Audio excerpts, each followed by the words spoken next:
Let's go to Hugo. He's a Man City fan. Hugo. Hi. You got to start.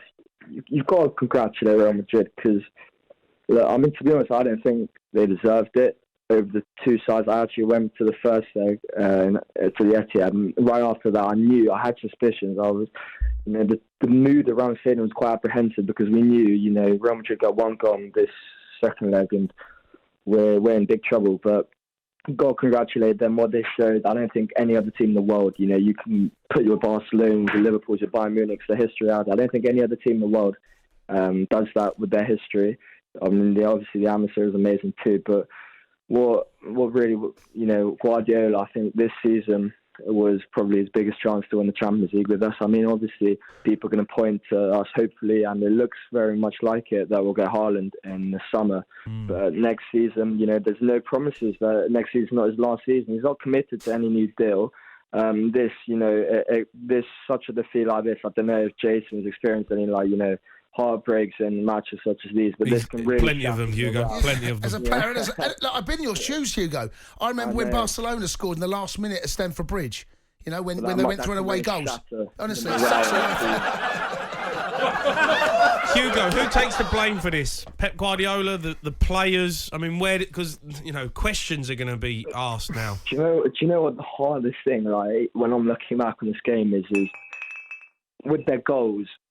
For example, with the first goal, you can put some blame on Ederson. He's got to do better. But I think overall, what really changed the game was Camavinga. When Camavinga came on, so before it'd be Kroos or Modric. You drop deep between the two centre backs. We would press them. But when Camavinga came on, our mindset changed. We started to drop back, two banks of four, sometimes two up front, but no one really closed him down. The first goal, how did it happen? Camavinga, no one pressing him. Within 10 yards, sprays out to Benzema, cross goal. Ederson has to be better. If he doesn't, they score a second goal. It's one of those, you just cross into the box. Asensio, I think, obviously it's a brilliant header from Rodrigo, but Asensio, that header was brilliant, really. As in, he was the one he got the assist, obviously, but it's not like the big losses, even in extra time. Penalty is a bit debatable. I think the referee in extra time. It's a pen, Hugo. I'm sorry, Hugo. It is a pen. But it's one of those things. No one in the extra time really dropped the shocker of a game. To be fair, no one really stepped up. But they let the game slip through. All right, Hugo, brilliant. Thanks for your call. Here's a question for City fans. That dressing room now, right? I can only imagine what it will be like, right? We've all been in dressing rooms when you lose, right? And they are. But this tonight, this is crushing, and I wonder what effect this is going to have on them for the rest of this season, because they threw that away tonight. They absolutely froze. There's a lot of the pressure now to win the league, I think, has been cranked up. Yeah, it's massive now. The pressure's on. They've got to win something. And that was a tough game they had tonight, mentally and physically. There's a lot of players dropping injury. I just wonder, Walker looks like he's going to be out for the rest of the season. Yeah. Didn't help him, really, did he, Pep? Didn't help him. No, he left him on for a little bit too long. I thought. But subs again, you'd have to... You know what, as well, though, Jace? His team talk going into extra time, right? And it was probably the biggest team talk he's ever had to give these players. And then they come out and concede straight away and still look like they're all like rabbit in the headlights. And I'm looking at thinking, come on, Pep. This is your moment. This is where you have to bring this team back together, composure, relax. It's happened. What's done is done. We've got half hour now to control this game. And, I went to the toilet, I come back, and give away a penalty. And I'm like, come on. All of this happened in the space of around about 5 minutes. Yeah, they had 6 minutes of injury time, but all of this happened in about 10 minutes. The whole thing. They went from 1-0 up to 3-1 down in around 10 minutes. That's astonishing. A side like City... Is it a disgrace? It does feel like a disgrace, doesn't it? It does. Is it worse than Villarreal? That 10-minute spell, mate, is right up there, isn't it? And throwing things away. Look, Villarreal... that's the two totally different games. But when you look back over the two legs, Man City, they had a couple of chances again tonight, didn't they? It's not like they really worked Courtois. They had a couple of chances. But the first leg, that's where this game has been lost. The first leg, they only led by one goal. Yeah. And that was really the quality of the performance, and the chances created really did not reflect the scoreline. And that allowed Real to back into it. But, I mean, that's... All right, let's go to Cameron, who's a Man City fan. Cameron. Yeah, right. What a disgrace. I think we've controlled the whole game to then let that slip in the last 5 minutes. Look, Cameron, you look at it. You're there. You're booking your tickets. You're already thinking about it. The final, I'm thinking, well, I'd be happy to lose in final against Liverpool, not to go out that way. You know what I mean? I'm in the studio with me running order. I've put it ready. I had to rewrite the script. Had to rewrite the script. Everything. It's like it's over. It's done.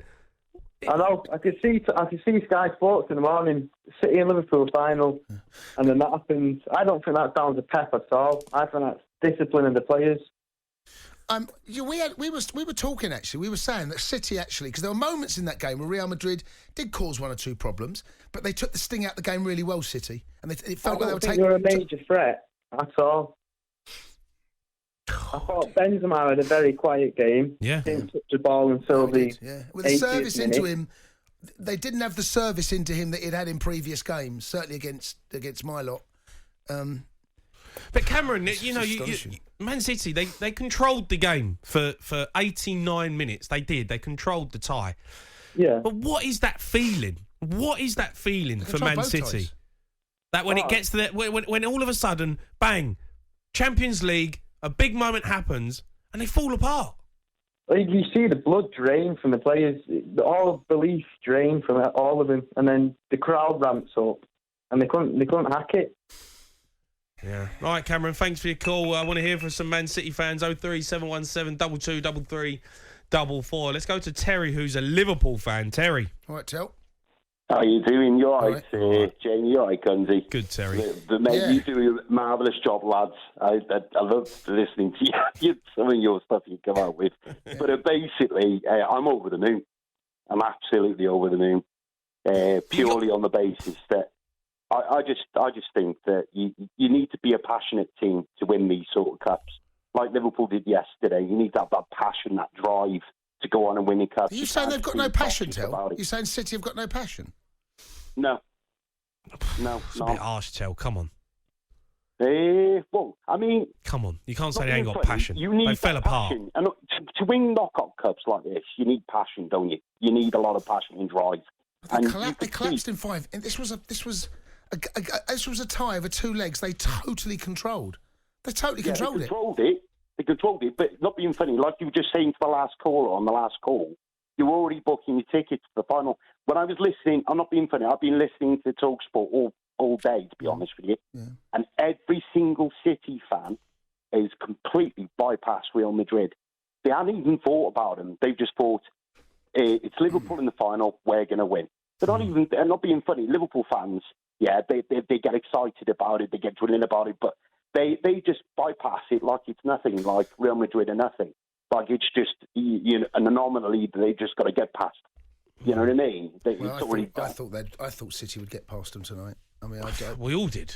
But we all did. Credit to Real Madrid. Do you know what? I actually said to a Man City fan who was a very close mate, I said, I think Real Madrid will beat you. And he was like, why? And I said, because I just think that Real Madrid have got that bit more passion about them. Even though they haven't got the amount of players that, the good players that you guys have got, you're buying your way into cups. You can't buy your way into cups. It's about the passion.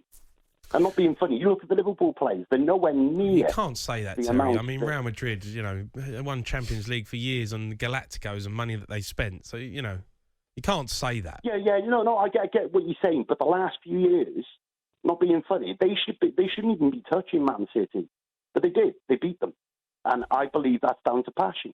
And you could see that on the players. Marcelo, who was to the side, he was shouting, screaming, following everything. You know what I mean? But there's a lot of Liverpool supporters that would probably back me on this one, but really did think, look, you're really discounting Real Madrid here to all the Man City fans. No, do you know what? I think a lot of teams, and I myself underestimate them a little bit over the 2 legs. I thought Chelsea would. It's only because we played them last season and beat them quite comfortably, but you've Man, got it's the never say die attitude that they've got, right? They never beat them. But I thought City would get through tonight. Carlo Ancelotti's just instilled a confidence in them that they've got this belief that no matter what, they'll keep going. They'll keep going.